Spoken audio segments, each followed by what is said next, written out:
This week's episode has a content warning for suicidal ideation, child abuse, racism, and ableism. Please take care when listening.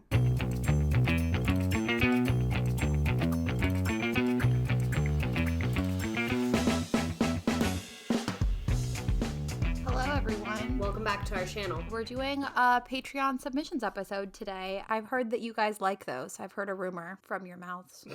What's that? This is a galvanina. It's like sparkling juice, basically. Okay. So it's like, it's giving soda, but it has real juice in it. So it's like not good for you. There's like a lot of sugar, but it doesn't have like red dye 40 and stuff. But I thought that this was the red grapefruit one, which I really like because it's like very sour and it reminds me of Sour Patch Kids. What is that? It's orange, tangerine, and prickly pear. Ooh, I hope it's good. I'm drinking a Diet Coke out of the cup that I got when I went to see. I don't know if this is from Beyonce or Taylor Swift, but one of the queens. Every time football is being played on my TV and it's at SoFi Stadium, I think about you. I've been there for 2 very special days. My boyfriend can't get over the picture of you crying at Taylor Swift. He shows it to me all the time. It's a He good thinks photo. It's the funniest thing. I'm 99% sure that photo's in his group chat, so I'm going to apologize for that. I'm so mad that nobody got a good picture of me. Well, I was only with one person at Beyonce, but I was also losing my shit. I don't know. There's something about a concert that really drives me to an emotional high. I think it's because I'm going to psychoanalyze you right now. Okay.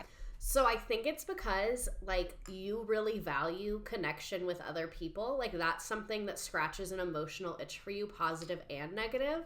Like, you get really hurt if a connection is bad, and you, like, having a good connection makes you really happy.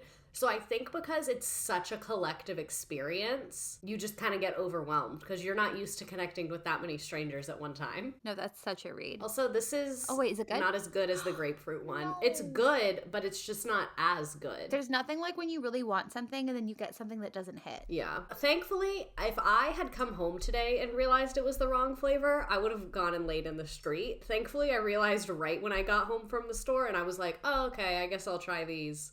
But, like, if I had been fiending for grapefruit soda all day and then I got home and it was this, we would have canceled. That would have been a Like, wrap. we're done. Wrap it up, everybody. Everybody go. Okay, well, now that we have our respective drinks, I just am drinking pickle juice. I love that. I didn't even feel the need to comment on it. It's so good. What kind is that? Is that a spear or a slice? Clausen halves. I don't buy those. So I usually don't, but they were out of the spears. But I think I will continue to buy them because they're more, like, they got more going on. I don't know what it is, but they're better than the other shapes. Clausen's my favorite. Well, yes, it should Remind be. me, are you a what's the Grillo? What's your stance on them? I hate Grillos. They put grape leaves in the brine. That's why you hate it. Thank you for figuring that out. See, you are the fucking master of figuring out the ingredient that we don't like. I mean, it is heinous. And my daughter likes them. So the past couple days, my husband has given her one because she is obsessed with pickles, as she should be. Very proud of her. But she smells like Grillos. Ugh, and I'm disgusting. like laying with her, putting her to bed. And I'm like, Get this Grillo pickle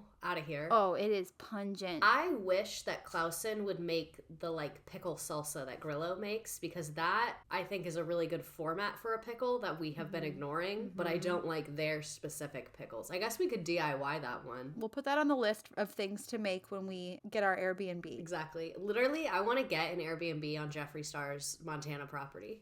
Oh my God. Do you think he'll be there? Wait, I have Like, an I just want to idea. say that sentence. I Okay. have an even better idea. Okay. We buy one of those houses where they send you every piece and you put it together like Legos. Yeah. And then we own an Airbnb on his property.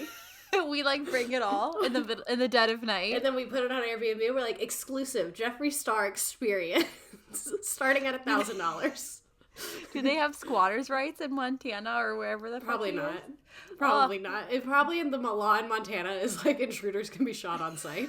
Intruders will be shot on sight. You get arrested if you don't shoot the intruder. So against the law to let them be there. In California, you have to let them stay. It's their spot now. Finders keepers. Let's bring back finders keepers to our laws. They're like, they've been here and they're doing great. So, like, I don't care that it's your living room. They're like, you just have to make it so inhospitable that they leave. They're like, have you tried a squirt bottle? Oh, jeez. Okay, well, we're going to read you some beautiful tales. We've gotten, you guys must have really missed talking to us. Some because people you are sent us a motherfucking lot. going through it seems. I know, but I will say last month was October, and we know that October for teachers is not cute. So That's like the pit of despair month because most people don't get any days off. no, and I don't like March either for the same reason. Yeah, March is a rough one. It's like that middle of the semester Mm-hmm. because now October was rough for me, but now my school is just so unhinged that I like kind of can't be having a bad time. You have to hold it together. You're like Kim Kardashian. Because the vibe is just like really erratic. What was up with your principal showing TikToks today? Oh, no, that wasn't my principal. That was our testing coordinator. And she's trying to bring some levity to the situation. I Love love it. her. Love It love seemed her. awesome. I was the only one that laughed. I felt really bad. Everyone else, I felt so bad for her because, so she showed this boring video. Well, it was like the government trying to be funny. Mm-hmm. It was like what not to do while you're administering tests. And it had a teacher just like grading papers, talking on the phone, going in and out of the room, like talking to the kids about the test. It was literally in the meeting. She goes, as you all know, we cannot grade papers during standardized testing. And I was like, Yeah, yes, as someone who knew that, I could not agree more. I did not know that. I've gotten out of standardized testing twice. Anyways, go ahead. That's impressive. I know. She showed that video, and I guess the government didn't give her like a what to do video, so she showed one of Miss Chang's videos where it was like her walking around the room, and it was like her just thinking to herself, but like she didn't have a phone or anything. She was just thinking stuff, and it was funny. And she showed it to show like walking around the room and being active. But on the video, it said, like, POV, you're proctoring a standardized test. And I just felt bad because, like, when you and I see a video and it says POV, you're proctoring a standardized test, we know exactly what that means. It's like we're looking in on that moment. Right. But that didn't really land with the community that was in that meeting. So, like, I was with her. And literally in my seat at the back of the room, I was like, I get it. And I'm laughing. And she was like, thank you. And I was like, it means point of view. So we are having the point of view of seeing her. And then, you know, when you have to over-explain and then it's not fun, she tried. And I appreciated it. She was probably in the room with the people that have been watching my Facebook videos. Because I was like, they wanted to understand. You could just tell that, like, that's just not, They just couldn't. like, an area. They don't have brain rot. No, like, I was like, you guys, like, put in a crossword puzzle and you would body me. Oh, yeah. Like, I wanted to say ratio on Facebook the other day, and then I was like, that's too far. There ain't a soul here that's gonna know what that means. Today I caught a kid on Facebook. That was a first for me. They were on their phone when they weren't supposed to be, and I looked and I said, why are you on Facebook? First of I all, was like, whoa. You checking your farm bill? Like, what's going on? I love Farmville. I haven't been playing my little games recently, and I really miss them. Anyways, I suppose we should do the work now. Should I go first or should you go first? You go first. Okay. It says I hung up my lanyard for the last time today. No, girl, you can make videos and put your lanyard on. Put that lanyard back on. Yeah, Pick that shit POV. up. POV. That's what people said. They said, what's POV? You were in the trenches today. I love my school. Like a fish out of water. I'm the, who entertains the king? The court jester. The jester. It says, not really sure how to start this, but the only way out is through, so here we go. I never thought I wanted to be a teacher, but always knew I wanted to work with kids in some capacity. So I pursued my college education in child adolescent development. Official title is a BA in psychology. Lo and behold, I find myself working post-grad with kids on the spectrum as an RBT, registered behavior technician / therapist. I did this for 3 years and loved it, but was itching to do more with little to no upward movement aside from becoming a BCBA, which I wasn't sure I wanted to do. I had worked in both a private clinic setting and ABA classroom program. While in the classroom setting, I realized I think I would like to be a teacher in a self-contained special education room. A fellow educator contact of mine shared with me the route to pursuing an alternative certification, so I looked into it. That summer, I found myself interviewing for special education teaching jobs, which I landed a role at a charter school, so I immediately took it, being so excited to get my own classroom. Been there, queen. You know when you're uncertified, so you accidentally exploit yourself? I was fully certified. Actually, I was thinking about that the other day, though, and I was like, everything weird that I do is from that school. Reggio is from that school. The red, blue, purple voice shit that I do is from that school. It's like when you suffer in your lowest moments, maybe in a couple years you'll be capitalizing off of this. You never know. The school year starts and I'm given access to my IEPs, most of which are for specific learning disabilities, which I have no experience in, especially as a first-year teacher. I quickly learn that I won't be getting the self-contained room I thought I was getting myself into, but a small office space for pull-out groups. Nothing too terrible, I will admit, as I know there's much worse. Aside from having no experience with how to teach SLD, I was given zero teaching materials or curriculum and had to come up with everything from scratch. Tale as old as time. On top of this, because in our state you can teach unlicensed at a charter school, and because of the alt cert I was doing, I could obtain certification while working in the role. My admin knew this and knew I was working on passing the praxis because I had no teaching background. I found the math praxis extremely difficult to pass, and eventually my admin called me down to tell me I had one last try to pass or they would fire me, despite the fact that I didn't need the cert to teach at this school at all, and we had plenty of other teachers, great teachers, who weren't technically certified, and some who even refused to get certified. Is this like raging against the man, but as a teacher? It's like, I'm not going to get certified. You can't make me, and I won't. Well, I know one thing that people have done. I don't know the specifics of this, so I know I'm going to butcher it. But in my last school, there was like something you had to do to be able to teach like a higher level course, like dual enrollment or something. But then if you had that, I don't know if it was like a degree or like an endorsement, it was something. But if you had that thing, they could also make you do admin stuff. So a bunch of people were like refusing to get that thing because then they would legally be allowed to like make the testing schedule and like do things that they didn't want to do. So they were like refusing to go to their classes, and they were like, no, I do not want that. Like, because the raise you got was only like $100 a year. So they were like, no, I'm not getting that.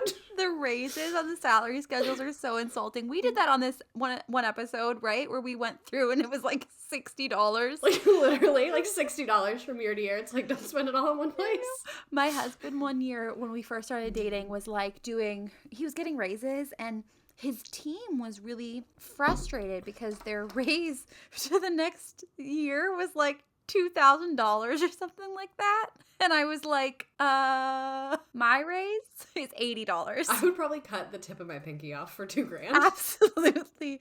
I don't exploit my child, but I exploit myself. They're like, this year our raise was only 15%. Last year it was 20%. And meanwhile, in the school system is like, all right, so last year we gave y'all Nutter Butters. This year it's going to be Oreos. You're welcome. Big improvement. That's your raise. You do not have to pay $5 this year to wear jeans on Friday. And everybody claps. Today my admin's like, you guys can wear jeans coming up to the holidays. And I literally was standing there in yoga pants. And I was like, yes. That's like at my first school where they were like, you can't wear open-toed shoes or jeans. So everybody wore denim overalls, denim jackets, and Birkenstocks, and they were like, well, they can't fire all of us. This is our school culture. You told me about this, the Jerkenstock. Oh, I forgot we did that episode. Jerkenstock. It was so long ago. We were so young. Jerkenstock 2023. We were so young. I knew so little. I wish I could go back. Well, okay. Come to find out that even though they had given me the chance to pass, which I thankfully did, they had posted my job anyway and kept it up for the remainder of the school year. Are they trying to light a fire under your ass by being abusive? Because that's what this sounds like. Maybe it's like a motivational tactic to them. Maybe they think this is going to make you pass, and deep down they know that they're not going to fire you anyway. Yeah, and you're like, no, this is actually deeply traumatizing, but thank you for trying. Somehow they figured out how to only, like, you were the only person that could see the job posting. Like, it was only posted to your account. It's like when you make your ex only see your story. It's when you take everyone off of close friends. My friend does that. She'll block every single person from seeing her story except for her ex-boyfriend. I have always envied that power move, but none of my exes give a fuck about me. They didn't care if I lived or died when we were dating, so they do not watch my stories. They're not looking at your stories. They never did. I've never had You're like, they didn't watch my stories when we were together. So. No, they didn't. They didn't give a shit about me. So I've never had an ex like reach out and be like, hey, just thinking of you, miss you. Like, nobody misses me. Anyways. I miss you.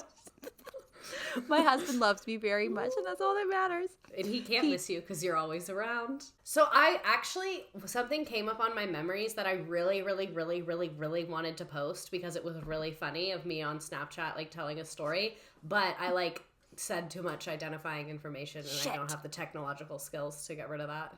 And I was literally wearing a school t-shirt because it was my private Snapchat story. Slay. Oh my god, this is the worst episode ever. We've just talked about nothing for 20 minutes. Really ADHD today. Sorry, guys. We just missed each other. And you, obviously.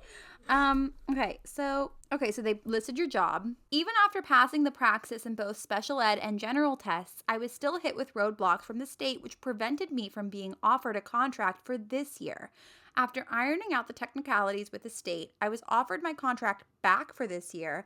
We were starting off the year strong until a parent who was unhappy with the amount of services a child needed. Their services fell under our new special ed teacher who, despite having years of teaching, is also uncertified. What is going on?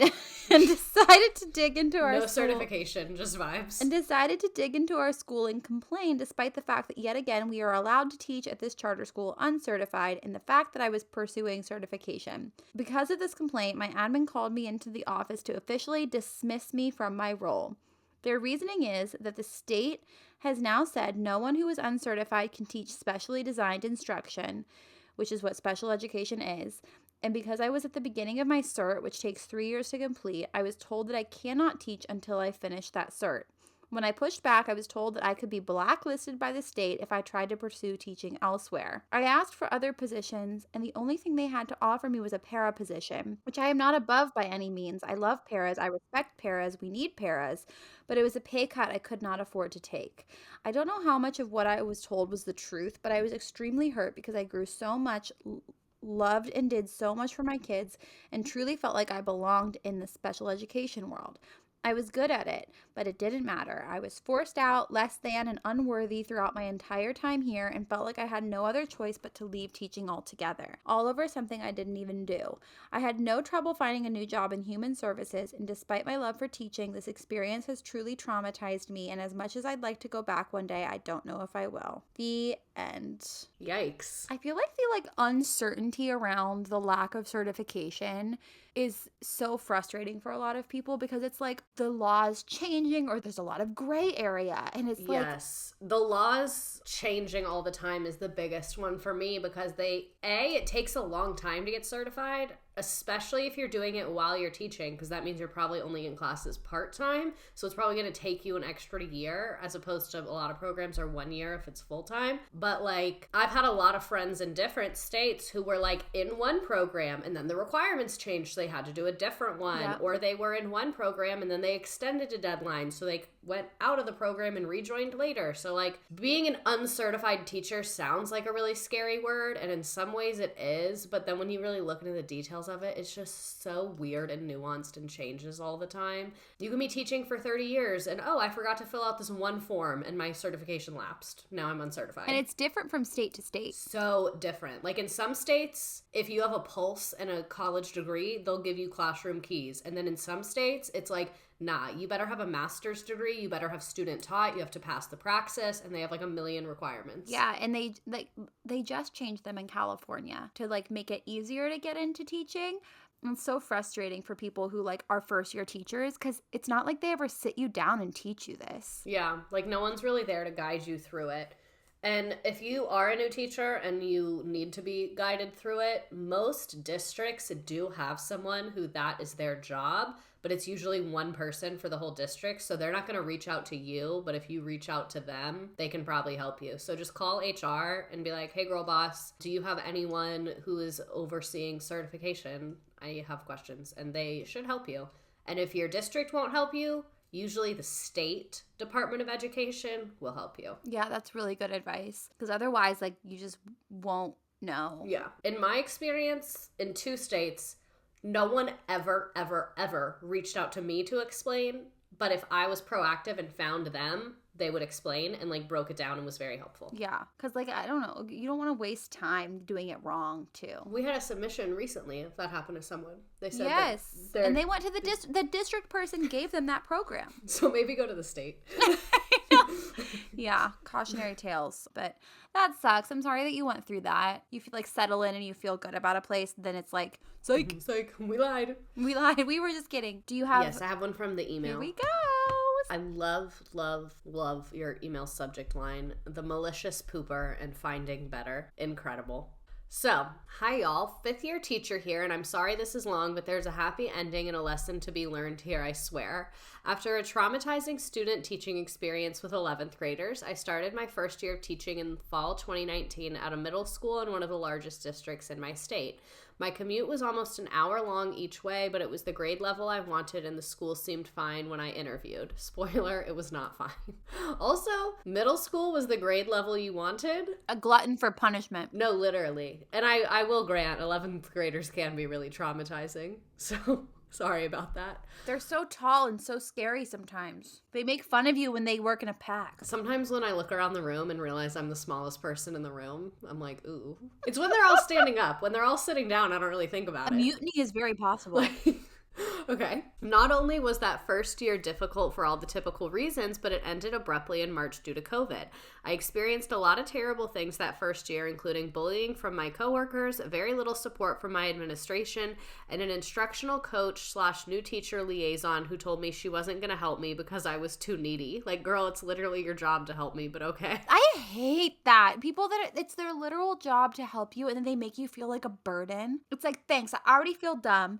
I already feel like a fish out of water, and you're supposed to be here to help me. Like, I hate that. There's just so many different ways to handle that. Like, I get it. I'm trying to put my mind in the space of an instructional coach where a teacher will not leave you the fuck alone. And, like, I get that you have stuff to do, and them coming to you every 5 minutes is not that realistic. But maybe instead of being an asshole and saying that the person's too needy, you could be like, how about we set up 2 days a week to sit down and we can just do everything at one time that you need. Like, There's better ways to respond than just being like, this is hard. You're blocked. Also, like, you could address the underlying issue. Like, why are you feeling this way? Like, what can I, like, that's what my instructional coach did that I loved. She was so, like, slow down. Yeah. We need to take a step back because she could see the trees in the forest when sometimes all I could see was the forest. You know what I mean? Yeah. Anyways, sorry, that pisses me off. Continue. So, to top it off, I had a student in my class who would maliciously poop his pants multiple times a week. Once again, wait. This is middle school. I'm so confused. So, the pooping escalated to the point where it was happening multiple times a day. My admin would not intervene until my team provided proper documentation, parent contacts, and appropriate interventions, since the kid was not on an IEP or 504. Needless to say, the janitor hated our team because he was constantly having to clean poop off of chairs in our classroom. Really, really valid criticism on his part. Despite all the literal shit that happened, I ended up renewing my contract for next year out of fear that I couldn't find a job because I had been made to feel like I wasn't a good teacher and no one else would want me. I stayed there for 3 more years because I'd bought into the lie that it's like this everywhere. Fast forward to last school year, things had gotten much better. I was in several leadership roles in my school and had an incredibly supportive assistant principal who had my back 100% of the time. Unfortunately, this is also when things started to unravel across our entire school and district. Multiple times throughout the year, the payroll department forgot to do their jobs correctly, so we were paid late. Ooh, you cannot mess with people's money. People will quit. Staff members at my school got into physical altercations with students, but were not fired because, quote, well, we're in a teacher shortage. I always thought that was the one thing that could get you. I feel like we've said that multiple times. Yeah. Unless you hit a kid. You're not going to get fired. But apparently, even if you hit a kid Holy at this school. shit. If somebody hit Jay. What is the admin even saying? Are they like, well, it was with an open hand, not a closed fist, so. I would lose my fucking mind. I feel like if I ever had kids, I would end up homeschooling because I'm such a fucking control freak. Like, I would look at one worksheet I didn't like and be like, I am a fucking maniac. You're like, the gentle parent is for the workplace. This is my personal life. Exactly. No way. Oh, Okay. and the other thing they said before you continue is that it's like this everywhere. Have you heard that too? Because that, like, I've been told Yes. that over and over again, and it's Yes. just not. It's such a bullshit gaslighty thing. There is some semblance of it's like this Yeah. everywhere. There are some things that, like, a lot, like, okay, so it's like this everywhere, and a lot of schools struggle with effective communication. Like, I've noticed a lot of schools, because teachers are not professional organization runners, and teachers are who become admins, so they really don't have the training on how to effectively create calendars, create email groups, send out things. Like, Yes. that's a common issue. Another common issue, not having supplies. But things like this, it's not like that everywhere. No, that's right. Like, no workplace is perfect. Like, you need to find the workplace that has the kind of crazy that you can deal with. But hitting kids and being like, oh, there's a teacher shortage. Yeah, So, I've taught at two schools, and neither one, they were hitting the kids. no, we had one guy who broke up a fight and got fired. I had a friend who taught at an elementary school that was in a very tight-knit community, so a lot of the people that worked at the school were related to the kids. Most of the security was related to a lot of the kids. It was just like a very different vibe, Oh. and they would take kids into the bathroom and hit them there. Wait, their own kids or other people's kids? Both, but like it was just kind of normalized because it was like, oh, I'm best friends with your mom, oh, I'm your aunt. Because the boundaries had been so like enmeshed and so blurred, it was not just parent to child. Yeah. Okay, I'm... Anyways... Okay, so I ended up staying there for 3 years because I bought into the lie. Oh, wait, I already stopped here. So they were not fired because, well, we're in a teacher shortage. I had to cover over 30 classes in a single semester because no one wanted to come to work and because people kept quitting mid-year. Well, yeah, you don't pay them. That's what's going to happen. Fights happened daily in the hallways, and I was pushed, shoved, and ran into multiple times during the chaos of passing periods. I was having panic attacks daily and crying on my commute to and from work. It was so terrible. I finally decided enough was enough and moved to a new school this year. I'm absolutely thriving here and have been embraced by the school community from the beginning. For the first time ever, I have an instructional coach who is excited to help me plan my lessons and find new tools to use in my classroom. He even lets me spiral in his office when I feel like I don't know what I'm doing and has been a constant source of support and positivity from the moment we met. He's basically my emotional support coworker at this point. That's literally their job. So good. I'm also lucky to have administrators who have my back and genuinely care about my well-being. The best part for me is that I haven't had to witness any violence at all this year between students and no poop in my classroom. I'm no longer crying on my commute, and I'm actually excited to go to work every day. I finally feel like I'm getting to enjoy this career. Not every day is perfect, but it is good. I'm glad I stopped believing the lie that every school is like my old one. Sometimes it does get better if you're brave enough to leave. Thanks for giving me a space to vent, even if you don't read this on the pod. Love you. Love you more. Love you more. That was so cute. That is such a good feeling. Like, I remember laying in bed in the dead of winter and not wanting to get out of my bed, but thinking, you know what? Go get up and get dressed. You're going to feel so much better when you're with the kids, when you're at work. And I always did. And like, that is not the case when you're at a school that makes you feel like actually you shouldn't be crying on the way to your school. That's so sad. Real girlies have cried on their commute. If you've never cried on your commute, I don't trust you. When I was working in corporate and I was working in Miami Beach, but I lived in Miami, so if you don't understand, there's like a little sliver of land that's Miami Beach, and then the land is Miami. Oh my God, I love that now we're getting Lore. geographical locations.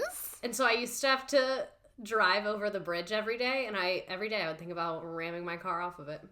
I'd be like, I could just fly my little Honda CRV into the ocean. And then sometimes there would be a cruise ship next to the bridge, and I was like, I wonder if I got enough momentum if I could crash into the cruise ship, because that would definitely be on the news. So if you're like having suicidal ideations or like dreaming of driving your car into No, I meant it in like a Vin Diesel way. Like I would live. Oh, perfect. Okay. So this is in the cinematic universe of Too Fast, Too Furious. Got it. Yeah, like I would think about like flying my car off of the bridge and then landing on the cruise ship. Nice. And then you can just go. And then I would just go off to the Bahamas with a Carnival cruise. And then I'd have my Honda once I got to the Bahamas to live there. And you don't even have to rent a car. Exactly. Hashtag life hack. Oh my God. I know. People like normalize that too, where they're like, oh yeah, I wish that I would get sick so I would have a reason to stay home. And it's like, if you're in that headspace, that is bad. That is that's not a good sign. But it does get better other places, as our friend told us. Okay, let's see. This story is about my husband. Why he quit. This very much abbreviated story is about my husband. I haven't quit yet. My husband is hard of hearing and he wears hearing aids and reads lips. He can understand other people pretty well, except when they are mumbling, they have an accent, or not looking at him when they talk. He taught high school. He was put on an improvement plan, and one of the reasons his admin stated was due to a lack of proficiency in verbal communication. Oh my God. He quit because he didn't want to work for an administration that told a hearing impaired person to work on their verbal communication skills or else they would lose their job. P.S. You guys make me a little bit happier when I am getting ready to go to war. Work. So thank you. Like, what do they want from him? IRL subtitles, I guess. Oh my God. I hate when we hear about people committing like violations of like federal HR laws. I know, it really pisses me off. It's a mess. And that's the other thing, like just how I was saying, like teachers become administrators and those people never get training in like email communication and calendars and stuff. Administrators also don't get training in, I was about to say human rights law, in human resource law and like employee law and human rights law. And yeah. But yeah. So like, I'm not saying that they're not at fault, but I am saying this system has been created to not effectively manage teachers as employees. It like allows it and perpetuates it. Yeah, because it's like, even though districts have HR, you're not really interacting with HR. Like when you ask for time off, your principal is approving it. And like your school bookkeeper does a lot of the stuff for like your leave and sick time and stuff like that. And usually bookkeepers just like know what they're doing. But principals usually don't get trained on human resources laws and like when you're legally allowed to leave and stuff like that. So we're just letting people that have not been equipped to do their job manage all of this. It just continues. It's like a snowball. Redacted is going to look for a story right now, but if you're not on the YouTube, you're really missing out because Redacted's hair is like really soft and shimmery looking right now. The light is gorgeous. Say that because my scalp itches so bad. Your hair is so perfect. It should be against the law. Like, you bitch. I think God punished me with having the itchiest scalp on the planet and was like, here's gorgeous hair to kind of like level that out. I'm going to one of those places where they like do a facial on your scalp and exfoliate it and do all of that. I'm very excited. Oh my God. I want to go to one of those. I think they called them a head spa. Yes. That's where I'm going. Oh shit. I forgot those existed. I'm going to have to go. Okay. I found one. Okay. So, I have been back and forth for almost an entire year because technically I didn't fully quit. I love a teaching situationship. Yes. I love listening to the podcast and I look forward to listening every week. You guys make me feel less alone on my bad days of teaching and you made my Spotify Wrapped. Yes! Love Spotify Wrapped. Thank you all for sharing your Spotify Wrapped with us. We love. Warm our heart. During my third year of teaching, I taught middle school ELA at a charter school. I'd been at the same school since graduating college and had some issues in the past, but nothing too crazy. I was asked to be my grade level lead going into year 3, and I was happy to take the position as it meant I would be paid extra. I was excited until I learned who the other teachers on my team would be. 2 of them were teachers that had a reputation around the school for yelling at kids, not knowing how to use technology at all, and not doing their jobs, so either member of their teams had to pick up the slack, and generally just being unpleasant to work with. The other teacher was a career change and had never taught a day in her life and didn't even have her credential. I decided that I was going into the year with a positive attitude anyway. I had never worked directly with these teachers, so I figured I would give them a chance at least. Good attitude. To say that things became terrible pretty quickly is an understatement. One of the teachers missed every meeting and deadline and even forgot to put grades into the system. Our leadership had me do it because grades had to go in somehow. I also had to teach her how to use Google Docs, Calendar, and Classroom because she didn't even know how to open a new tab on her computer, and our school operates on G Suite. Very jealous you're at a Google Classroom school. So you have that going for you. Yeah. One of the other teachers came to school high every day and nobody ever said anything. What the fuck? How did you know? The career change teacher would stand in front of the room and talk while the class was just chaos. I'm talking kids running around, yelling, throwing things, playing video games on their computer, and leaving the room without the permission. I was tasked with teaching her how to teach middle schoolers while I also had to teach middle school. It's important to note that at the time, I was in a program to get an additional certification to become a specialist, so I was spread pretty thin. I lasted a few months like this, but my mental health was really suffering. Every day I went to work and felt like I was just putting out fires. By December, I had reached my breaking point. I wanted to quit, but I compromised and switched to a different grade level within the same school. It was a better team of teachers who had more experience than me and would be able to help me grow more as a teacher. Things were better for a while after the switch, but the behaviors in my new grade level, which was still in middle school, were awful. These kids were straight up mean to me and would mock me when I gave directions or tried to teach. There were boys who would make disgusting and sexually explicit comments about the girls in my class. I would report the things I heard, but there were never any consequences. At the end of the year, I was offered a specialist position that allows me to continue working with middle schoolers, but I don't have as many of the same stressors as a classroom teacher. I no longer have lunch duty, I don't have to do grades or report cards, and I don't deal with that many behavior issues. Our school leadership has also had some changes, so things have gotten better for me. There are days that I miss being a classroom teacher, but mentally I'm much better now. I miss the relationships with other teachers because I don't feel like I'm as in it as I used to be, so I feel a layer of separation from everybody else. I'm still working hard to make sure I'm supportive of teachers and helping in any way I can. I'm just glad my mental health has improved and that I'm still able to be in the school in some capacity. I'm going to give you a hot tip about the boys making sexual comments about the girls. I don't know if this is the right thing to do, but it's what I would do. What I like to do is call their mom on speakerphone and say, hey, your son just said, and I'll say it word for word, I don't care, to this girl. Would you like to tell him what you think about that? I like to give them their mom on the phone and say, hey, so-and-so wants to let you know what he just said. When I was teaching middle school, I had a kid that said like a bunch of sexual shit to other girls and then to me. And I was like horrified because I was a baby teacher I had never taught in like a general ed setting. Why were you teaching middle school? When did that happen? It was a contractor position where like we would go into middle schools and teach theater during the day. Oh. But like we weren't a full-time teacher. We were like brought in to do the specials class. We came to English classes. So we were teaching like Edgar Allan Poe. It was like a partnership and, like, thing. Greek stuff. Yeah. So when I was like horrified by this, they were like, welcome to middle school, and like laughed at me. And I was like, he was like, that's not appropriate. Illegal, I think. Yeah. And they were like, welcome to middle school. Maybe not welcome to middle school. Maybe let's assess the situation in this middle school. I have not set foot in a middle school since.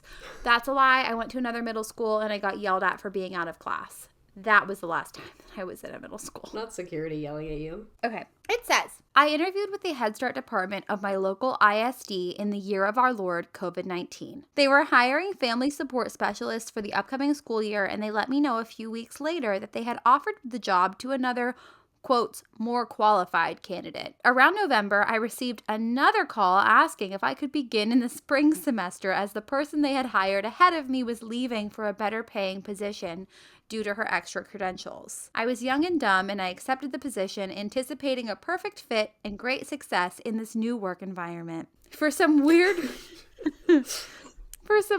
payroll reason, I can't start until February, and this ends up being pushed back to March after some questionable COVID management happens at my previous job the week that I'm scheduled to leave. I excitedly show up for all of my onboarding and background checking. They explained that despite my 4-year degree, I would have to start at the base pay rate. However, there was a potential pay bump for each year served as an administrative assistant.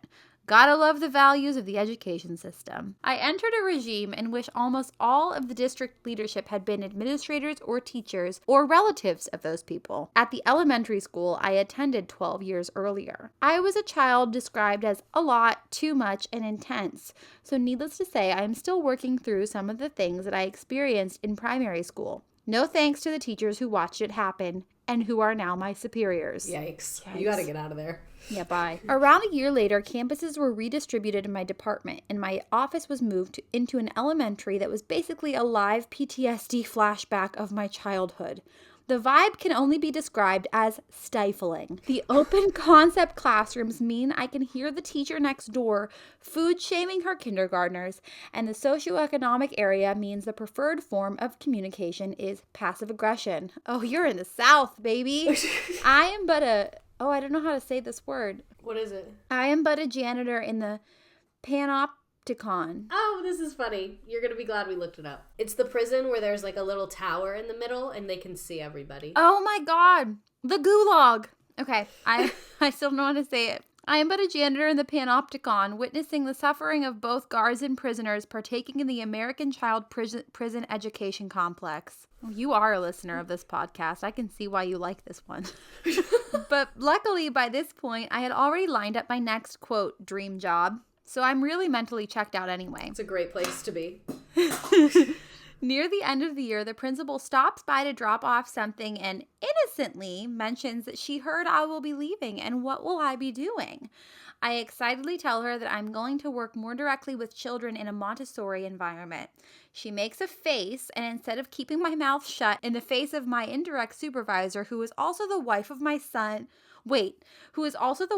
the son of the assistant superintendent, I elaborated, mentioning that I was uncomfortable with the child-teacher dynamic within the district. She kept pressing me for the specific details of my issues. Oh, I know this is the South.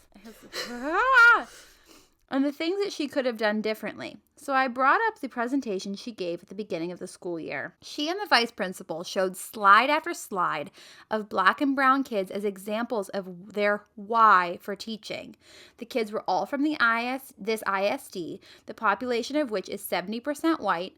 The schools and the photos were not even in the more diverse attendance zones.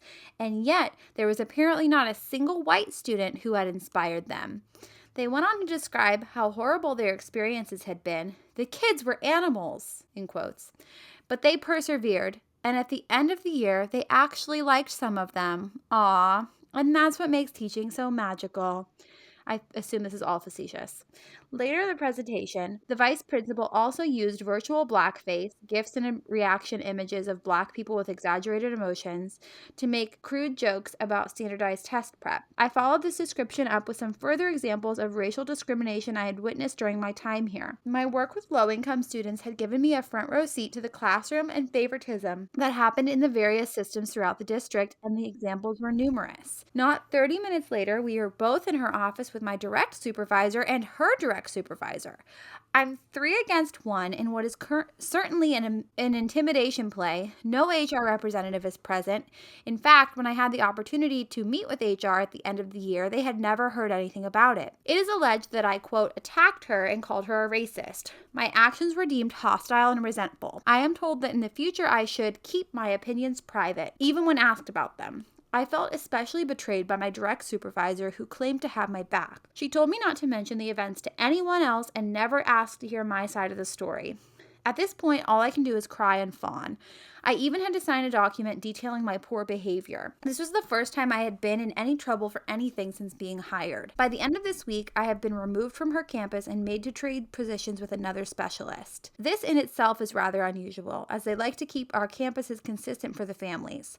I am told it is because the principal feels unsafe having me around. This story is almost 3 years old, and I still have fucking nightmares about trying to pick up my things from the office after banishment. Oh.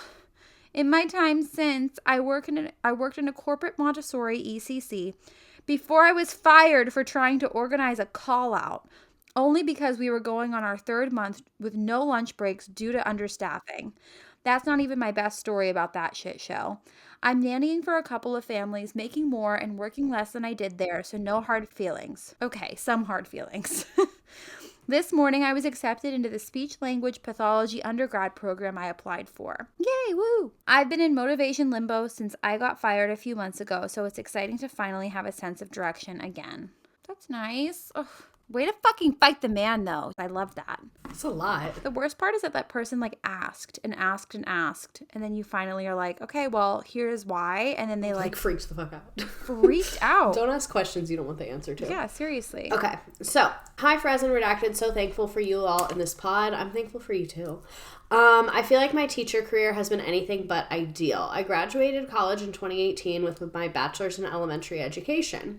The spring of 2018 was an intense time for educators in my state. West Virginia educators went on strike from February 22nd to March 7th, 2018, fighting for a salary increase and against rising healthcare costs. This was also right in the middle of my student teaching semester. Because of the strike, our end-of-year evaluations, observations, EdTPA, etc.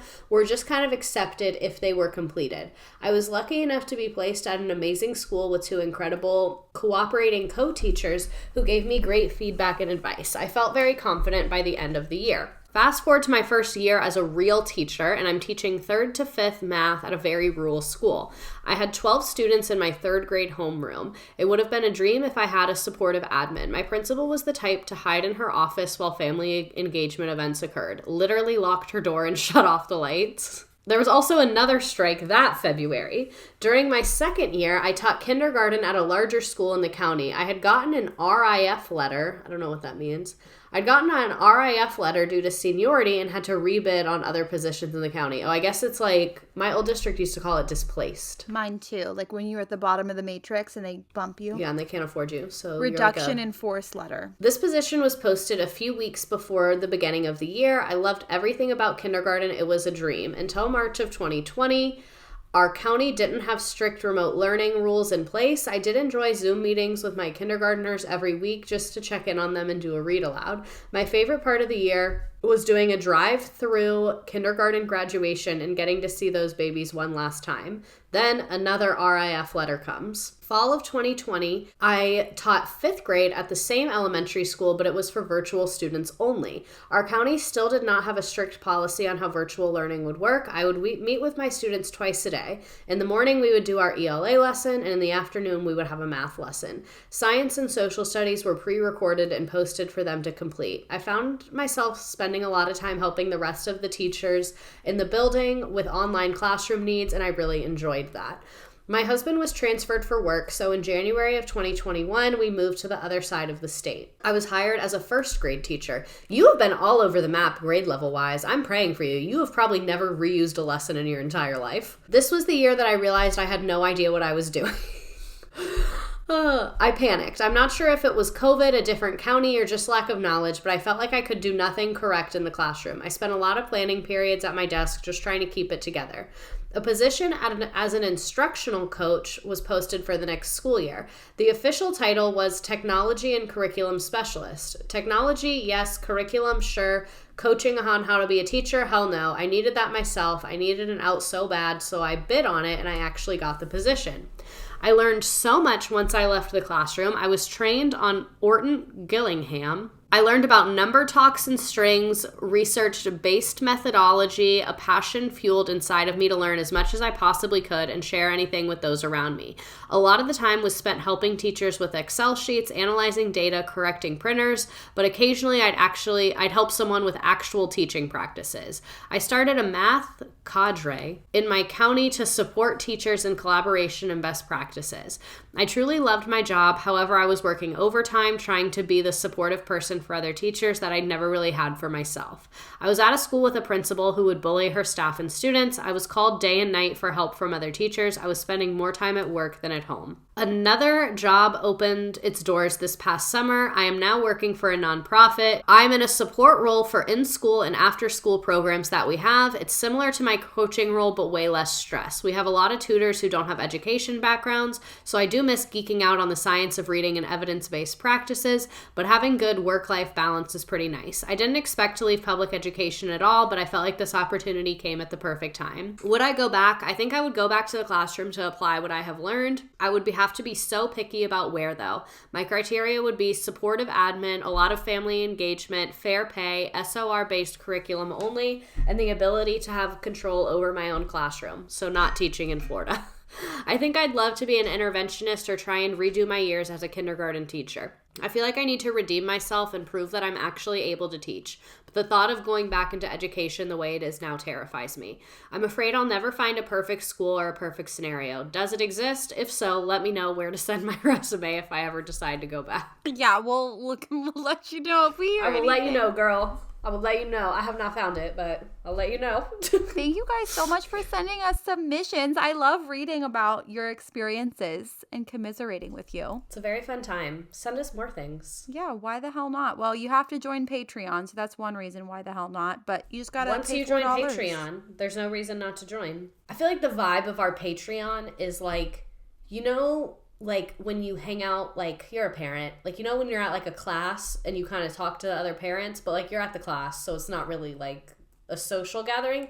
Our Patreon is like the first time that we go out for drinks together and everyone accidentally got wasted. You know what? That's a really good analogy, and she's right. It's like, I don't really know these people, but I'm having a good time. I wish you guys would talk on Discord more. I need to put Discord on my phone. That's why I never talk on it, because I never like think to do it. And whenever I'm on my computer, I'm like doing something. It's so difficult because the freaking link expires like after a certain amount of time.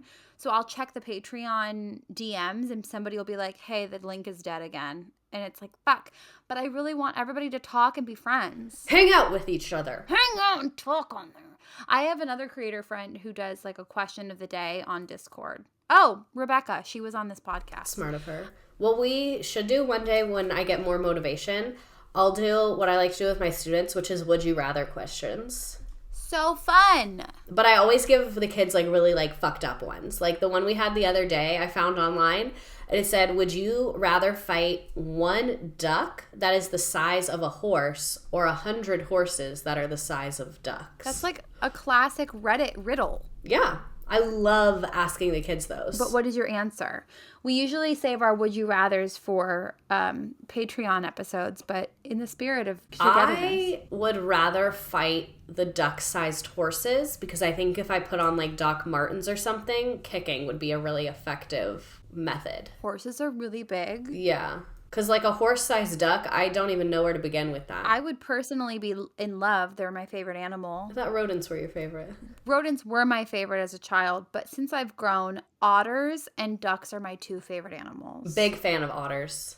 They're vicious, but I like how they hold hands. I did not do this. Jay's two lovies are both otters, and she can say otter. She's so close. So she lays in bed at night and she looks for otters. She goes, otter, otter. I want my sister's baby to get better at talking because right now what he does kind of freaks me out. He can only say mom, dad, and okay, but he says it like the way an adult says it. Like it's not like a baby voice. He goes like, okay. He is a man though. He looks like a little man. He does. So it doesn't surprise me. Oh, you're wearing your Christmas merch. I am. Oh my God, show the people. Oh, I'll show the people. I meant to do this and then I forgot. All I want for Christmas is a livable wage. Everyone, go buy Redacted's merch. It's really cute. We hope you all have a great day at work and that you don't dream of driving your car off of the highway on the way there or back. And if you do, please make it be just the Fast and the Furious way and not in the sad way. If you're idealizing being Vin Diesel, that's fine. If you're idealizing being dead, let's talk about it. Yeah, we're here for you. We love you. Mwah. Toodles.